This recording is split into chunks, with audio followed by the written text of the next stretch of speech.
मैं आप लोगों को कुछ खास खबर बताना चाहूँगा। महत्त्वाची बातमी अशी आहे की 27 दिवसांच्या आमरण उपोषणानंतर सामाजिक कार्यकर्ते सोनम वांगचुक यांनी मेदांता रुग्णालयात आपले उपोषण सोडले। केंद्रीय आरोग्य मंत्री जे.पी. नड्डा आणि डॉक्टर जितेंद्र सिंह यांनी त्यांना ज्यूस दिले आणि उपोषण सोडले। वांगचुक म्हणाले की सरकारकडून लेखी आश्वासन मिळाल्यानंतरच त्यांनी हा निर्णय घेतला।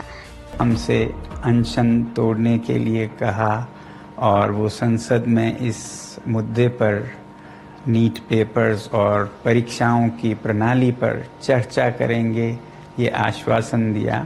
और जो सरकार से इस तरफ से मंत्रीगण आए थे उन्होंने भी ये आश्वासन दिया।